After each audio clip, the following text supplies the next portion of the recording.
જય દ્વારકાધીશ મિત્રો, કેમ છો બધા મજામાં? તો આજે આપણે તારીખ 18/7/2024 ને ખૂબ સારો વરસાદ, ગામ પટેલકા, તાલુકો કલ્યાણપુર અને જિલ્લો દેવભૂમિ દ્વારકા. તો મિત્રો આપણે કુવા રિચાર્જ માટે વિડીયો બનાવ્યો છે, તો ચાલો જોઈએ કુવા રિચાર્જ. તો મિત્રો આવા જ ખેતીને લગતા વિડીયો જોવા માટે યુટ્યુબ ચેનલ ઉપર આપણી ચેનલ છે ગામડીઓ પીવીકે, તો એને સબસ્ક્રાઈબ કરી લેજો અને લાઈક કરી દેજો, તો આવા જ વિડીયો તમને જોવા મળે. તો ચાલો મિત્રો તમને બતાવું કુવા રિચાર્જનું આપણે કઈ રીતનું કર્યું એ. અને ભાઈ આ ડેટ કાંઈ હવે તો રાત્રે હોવા નથી, વરસાદ પડ્યો, બહુ વરસાદ પડ્યો એમ માનો ને.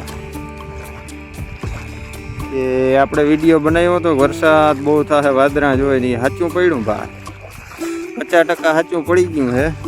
જોઈ લ્યો તમે સ્ટાર્ટિંગના વરસાદ, બધા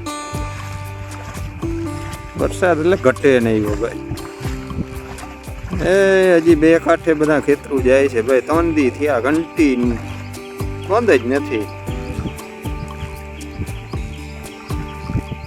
વાર અઘરું છે ભાઈ, ટૂંકી મુદતની માંડવી વાવી ને એને, બાકી લાંબી મુદતની માંડવી વાવી એને કઈ ઉપાધિ જ નથી ભાઈ, નો ટેન્શન. પાણી નહીં વારવા પડે એવું લાગે આવા મેં વેરખા રાખીએ તો. હવે આપણે આલો જ રાખ અહીં કુવા રિચાર્જ આપણે કર્યું છે વાવમાં, એ જોઈ જરાક. આ જોઈ લ્યો, અહીંથી વાં સુધી છેટ પાણી દેખાય તમને. માંડવી તો આમાં ડૂબી ગઈ છે. આ છે આપણો કૂવો, આ રિચાર્જ ચાલુ છે ને 2 લાઈનમાં કંઈક કચરો આવી ગયો લાગે ભાઈ. પાણી તો હજી ઘણું ઊંડું છે ભાઈ, 3 દીથી જાય છે. કચરો હમણાં થોડોક આવી ગયો છે કુંડીમાંથી. બતાવું તમને, આ બધું પાણી છે ને એ અહીંયા આપણે કુંડીના લેવલમાં આવી જાય છે. અહીંથી આપણે કુવા રિચાર્જ થાય. હજી પાણીનો સ્ટોક બહુ જાજો છે ભાઈ.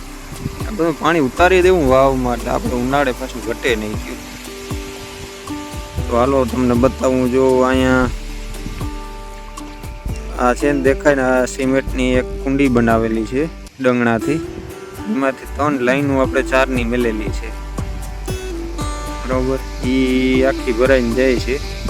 જો આ ભોંગરી પડે અહીંયાથી દેખાય 3 લાઈનો છે. હવે થોડીક સાફ કરી નાખી લાઈન આપણે, જોઈ લ્યો આવે પાણી આવે.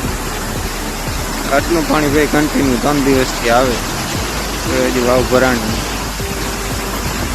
આ બહુ મોટો ફાયદો થવાનો છે ભાઈ, મને નહીં તો બધે નહીં.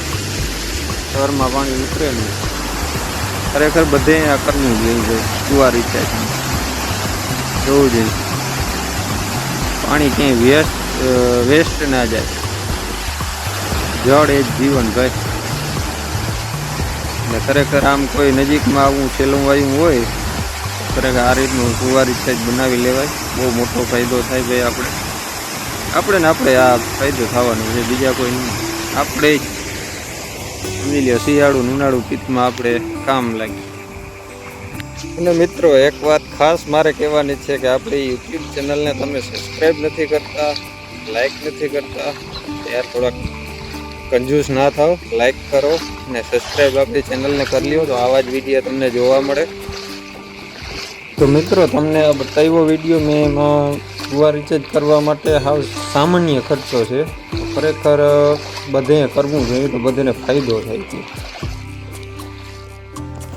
અને મિત્રો આ જોઈ લ્યો સીન, આ રાતનો સીન છે, વરસાદ આવ્યો ને એની પહેલાંનો. જો વીજ ગાજ ને એ થાય છે ને ભાઈ, આ સીન જોવો ને તો એક આમ નજારા જેવું છે કે તમને આમ મજા જ આવ્યા રાખે. આમ હવામાન જોવો ને તમે તો એમ તમને આમ અંદરથી એમ થઈ જાય કે ના હવામાન છે ભાઈ. ભગવાન ધારે તો ગમે એ કરી શકે. હું માણસનું કંઈ ગજું નંબર ભાઈ, એવી વીજ થોડો દી કરી દઈએ એવી.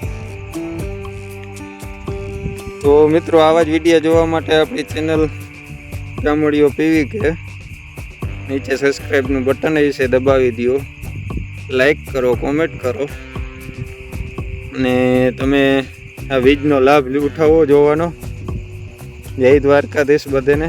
અને પાછો આપણે નવા વિડીયોમાં મળશું.